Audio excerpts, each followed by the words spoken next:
নমস্কার, দেখছেন TV9 বাংলা। আপনাদের সঙ্গে রয়েছি আমি তন্নিষ্ঠা। শুরু করছি আজকে আজ রিপোর্টার এক্সক্লুসিভ কিছু গুরুত্বপূর্ণ খবর রয়েছে আপনাদেরকে জানাবো। একদম শুরুতেই যে খবর, রাতের শহরে ফের ভয়াবহ অগ্নিকাণ্ড। আগুনে পুড়ে একজনের মৃত্যু হয়েছে সেই ঘটনায়। নারকেলডাঙ্গায় ঝুপড়িতে বিধ্বংসী আগুন, সেই মুহূর্তের ছবি দেখাচ্ছি। আর এখন সকালবেলার কি ছবি সমস্তটা দেখাবো আপনাদের। আমাদের প্রতিনিধি আমাদের সঙ্গে রয়েছেন সোমা, সরাসরি ঘটনাস্থল থেকে ভয়াবহ অগ্নিকাণ্ড। সোমা, এখন সকালবেলা কি পরিস্থিতি রয়েছে? যারা সেখানকার বাসিন্দা তারা কি বলছেন, কিভাবে এত বড় একটা বিস্ফোরণ ঘটলো?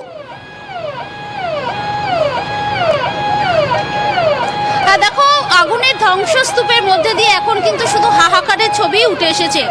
আমি একটু দেখাই। দেখো, এখানে একটি গোডাউন ছিল।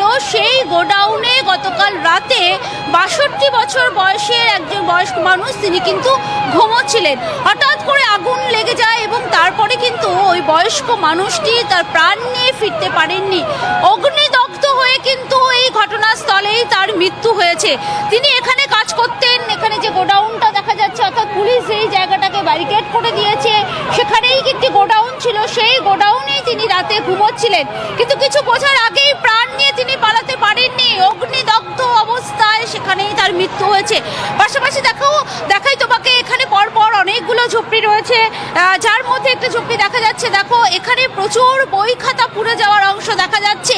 এই ঘরটিতেই থাকতো সালমা বলে একটি মেয়ে, এবং সে এবার উচ্চ মাধ্যমিক পরীক্ষা দেবে। স্কুল থেকে অ্যাডমিট কার্ড সংগ্রহ করেছে এবং দেখতেই পাচ্ছ মেধাবী ছাত্রী, সেখানে সে পড়াশুনো করত, কিন্তু তার বই খাতা সর্বস্ব কিন্তু পুড়ে গেছে। কোনোভাবেই কিন্তু তারা কিছু উদ্ধার করতে পারেননি, কারণ একেবারে আগুনের ভয়াল চিত্র। সেই আগুনের মধ্যে নিজেদের প্রাণটুকু নিয়ে তারা বেরোতে পেরেছেন। এবং পাশাপাশি বলি, দেখো, এখানে তিনটি ঝুপড়ি রয়েছে পাশাপাশি। সেই পাশাপাশি যেই ঝুপড়িগুলো রয়েছে প্রত্যেকটাতেই কিন্তু বাসিন্দারা থাকতেন। এবং অনেকেই বলছেন, এখানে এই যে ঝুপড়িটি দেখা যাচ্ছে, এখানে কিন্তু যারা থাকতেন তারা বলছেন যে তাদের বোন একজন, তার কিন্তু বিয়ের যে গয়না, সে বিয়ের গয়নাও কিন্তু এখানে রাখা ছিল, অর্থাৎ বিয়ে। সোমা, এখন কি আগুন পুরোপুরি ভাবে নেমানো গেছে নাকি এখন অব্দি পকেট ফায়ার রয়েছে? কি ছবি দেখছো? দেখো, যেহেতু এখানে 40টি ঝুপড়ি পুরোটাই পুড়ে গেছে, কিন্তু যে পকেট ফায়ার অর্থাৎ পকেট আগুন সেটা কিন্তু এখন রয়েছে। দেখতে পাচ্ছ এলাকাটা কিন্তু পুরোটাই ধোঁয়ায় ভরে গেছে, কারণ হাওয়া চলছে, একদিকে কিন্তু হাওয়া চলছে, সেই কারণে এখানে আগুন তো নিভে গেছে সম্পূর্ণ, কিন্তু পকেট ফায়ার সেটা নেভাতে গিয়ে কিন্তু প্রচুর ধোঁয়া হচ্ছে, কারণ একদিক থেকে হাওয়া বইছে। সেই কারণেই কিন্তু দমকল কর্মীরা তারা চেষ্টা করছেন যতটা তাড়াতাড়ি সম্ভব এলাকাটাকে পুরোটাই কিন্তু তারা পরিষ্কার করার চেষ্টা করছেন। তবে পকেট ফায়ার রয়েছে, এলাকা পুরোটাই কিন্তু ধোঁয়ায় ভরে গেছে এই মুহূর্তে। এবং বাসিন্দারা তারা কিন্তু আরো অভিযোগ করছেন যে একদম তারা কি অভিযোগ করছে সেটাই শোনাবো। সোমা, তুমি আমাদের সঙ্গে থাকো। গতকাল রাতে যখন এই বিধ্বংসী ভয়াবহ আগুন অগ্নিকাণ্ড ঘটে, তখন তারা কি জানায়, কি অভিযোগ করে আপনাদের শোনাবো, এবং সকালবেলা তারা কি জানাচ্ছেন শুনুন। এখনো আগুন পুরো লেবানো হলো না, আর বলছে আমরা সঙ্গে সঙ্গে 2 মিনিটের মধ্যে এসছি। যদি ঘর 2 মিনিটের মধ্যে যদি ফায়ার ব্রিগেড এসে যায়, যখন ঘর পুড়ে 2 মিনিটের মধ্যে আসলে এই মাথা থেকে ওই মাথা কি পড়বে? কমসে কম 30খানা ঘর পুড়েছে আর 40টা কারখানা পুড়ে গেছে। আগুনটা ওই পারে লেগেছে। আগুনটা লাগবে, দমকল আসতে 8 ঘন্টা টাইম নেবে। ফাঁকা রাস্তা বেশি দূরে নেই, আর দমকল এসে 2 ঘন্টা পরে এসছে। যখন এখান থেকে ওই মাথা অবধি পুড়ে গেছে, এই পার পুড়ে গেছে, তারপরে দমকল এসছে। দমকলটা যদি আগে আসতে, এখন পুলিশ বলে যাও। যখন পুড়ে যাচ্ছিল তখন থানা কত দূরে এখান থেকে? 5 মিনিটের রাস্তা না, পুলিশ আসছে 8 ঘন্টা পরে। आग लगता तो इतना 1 सेकंड का टाइम नहीं मिला, ऊपर से ही पार। बगल में हम सिर्फ निकले, बगल में एक आदमी जल के मर गया बेचारा। वो चाचा बोलते थे, वो बगल में जल के उसी में डुलस के रह गया जल के। গোডাউন में था ना? हाँ, गोडाउन में था, वो सो करके था, वो सवेरे सो जाता है। আগুন যখন জ্বলেছে ওপারে আমরা গিয়েছি পানি নিয়ে, জলে পানি মারছি, আগুন মনে হয় কেমিক্যাল, মানে কোনো কেমিক্যাল জল দিচ্ছি তো আগুনে বেড়ে যাচ্ছে, আগুনে জল মারছি তো আগুন বেড়ে যাচ্ছে। এইরকম আমি তো এরকম আগুনে জল মারলে আগুন বুঝে, কিন্তু এ কিরকম আগুন, পানি মারছি তো আগুন এগিয়ে যাচ্ছে, জল মারছি পানি এগিয়ে যাচ্ছে, মনে হয় কোনো রকম কেমিক্যাল দেওয়া ছিল ওর মধ্যে। কানের ছিল, পায়েল ছিল, তো 3 জনের গয়না ছিল। আমাদের বোনের গয়না ছিল, টাকা পয়সা সব চলে গেছে।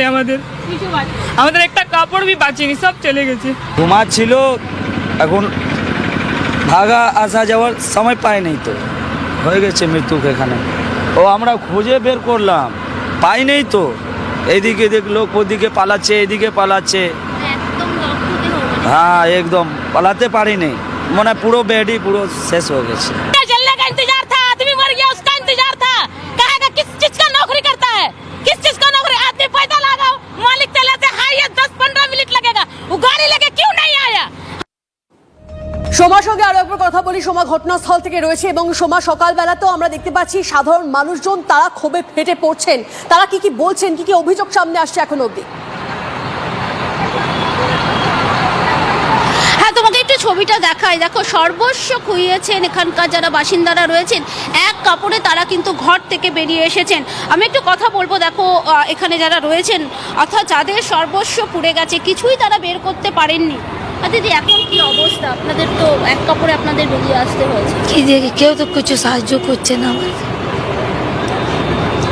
দেখি কাউন্সিলর কিছু সাহায্য করে নাকি। এখন তো কাউন্সিলর আসেনি এখন অব্দি। মানে এতটা সময় হয়ে গেল গতকাল রাত থেকে, এখনো তো আপনারা খোলা আকাশের নিচে খালি পেটে বসে আছেন। খালি পেটে বসে আছে, বাচ্চারা খিদেই বসে রয়েছে অমনি। কিচ্ছু নাই আমাদের কাছে। বাচ্চারা কানলেও খেতে দিতে পারবো না, আমাদের কাছে টাকা পয়সা কিছু। আমাদের সব শেষ হয়ে গেছে, সব চলে গেছে। আপনাদের ঘরেই তো উচ্চ মাধ্যমিকের ছাত্রীর অ্যাডমিট কার্ড সব ছিল। সব ছিল, সব পুড়ে গেছে, সব পুড়ে গেছে। আপনারা দেখতে পাচ্ছেন বইখানা, সব টাকা পয়সা, মেয়েদের বিয়ে দেওয়ার জন্য গয়নাগাটি সব ছিল, সব ডকুমেন্ট অবধি পুড়ে গেছে আমার।